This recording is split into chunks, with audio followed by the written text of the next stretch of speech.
اس کو نماز تو اس کی ہوگی جو رب کو رب مانتا ہوگا اور جو رسول اللہ کو اللہ کا رسول مانتا ہوگا. اور جس کا رب کے بارے میں عقیدہ ٹھیک نہیں ہے، جس کا رسول اللہ کے بارے میں عقیدہ ٹھیک نہیں ہے، وہ نماز کے قریب کیسے جا سکتا ہے؟ نماز تو بہت بات کی بات ہے. پہلے تو توحید و رسالت کو درست ہونا چاہیے. تو جو لوگ رسول اللہ کو بھولا بٹکا لکھ رہے ہیں قرآن کریم کے ترجمے میں، رسول اللہ کے بھولا بٹکا ہونے کی تبلیغ کر رہے ہیں، رسول اللہ کی شان میں گالیاں دے رہے ہیں، رسول اللہ کی دل آزاری کر رہے ہیں اور رسول اللہ کو اذیت پہنچا رہے ہیں، اور وہ اس آیت مقدسہ کا مصداق کر رہے ہیں ان الذین یؤذون اللہ ورسولہ لعنہم اللہ فی الدنیا والآخرہ وأعد لهم عذابا مہینا.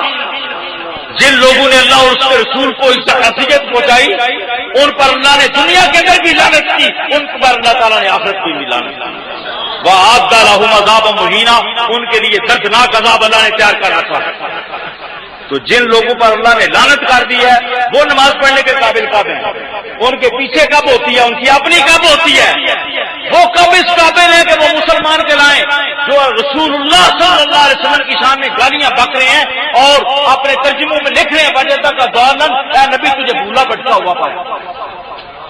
اب بتاؤ بٹکا جوئی صاحب، آپ کو اگر کہا جائے جوئی صاحب اس سے بڑے پٹکے ہو تو اسی رافل کٹو گے کہ نہیں کٹو گے؟ صحیح دسیو، کلاشن کو کر لیاؤ کٹو گے؟ منو کوئی آ کے دیکھیں گا. ہاں جی، پیر افضل قادری بھولیا پٹکا رہا پٹکے حضرات. یہ لفظ تو میں نہیں برداشت کرتا. میں بڑا ایک گناہگار ہوں اور میں بڑا سیاکار ہوں اور ایک ادنا سا شخص ہوں. حضور نبی کریم کے غلاموں کا غلام کہلانے کا بھی قابل نہیں.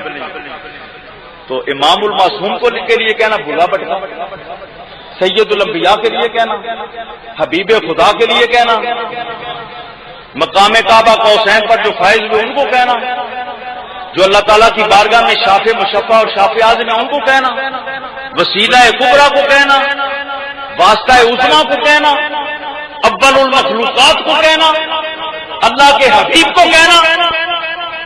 یہ کتنی بڑی دل آزاری ہے بھولا بٹکا. اور پھر آپ غور فرمائیں اس کے معنی پر. بھولا بٹکا کا جو معنی ہے، بھولا بٹکا کون تھا؟ اس زمانے میں بھی لوگ بھولے بٹکے ہیں. لکھنوال میں بھی ہوں گے، مراڑیاں میں بھی ہوں گے، گجرات میں بھی ہوں گے، اسلام آباد میں بھولے بٹکے ہوں گے.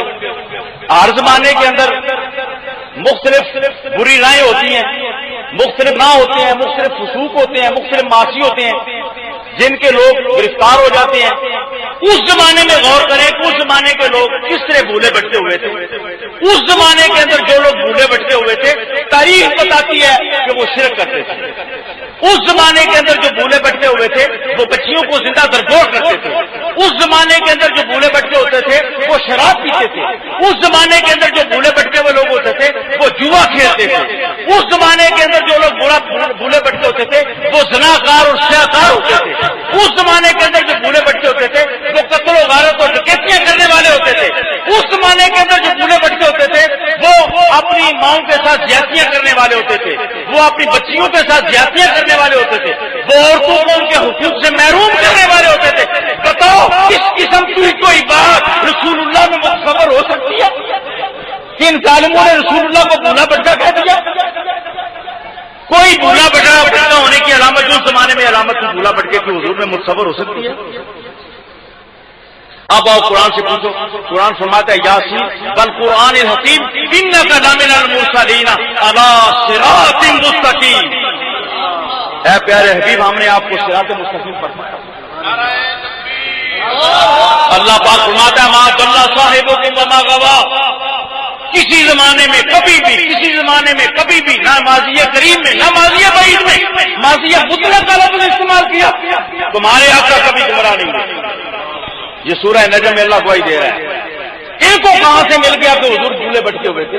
اللہ پاک فرماتا ہے ما ضل صاحبکم وما غوی، تمہارے آقا کبھی گمراہ نہیں ہوئے. آپ سرکار دو عالم کی لسان سے سنیں، فرماتے ہیں قد لبثت فیکم عمرا من قبلہ افلا تعقلون. اے قریش مکہ، تم میرے لائے ہوئے دین کی اور نظام کی مخالفت کرتے ہو. میں تمہارے عمر کا ایک حصہ میں نے گزارا ہے. میری طرف ذرا انگلی تو اٹھاؤ، میرے اندر تم نے بات دیکھیے، اب بھی تم نہیں مانتے، اب بھی تم یقین نہیں کرتے۔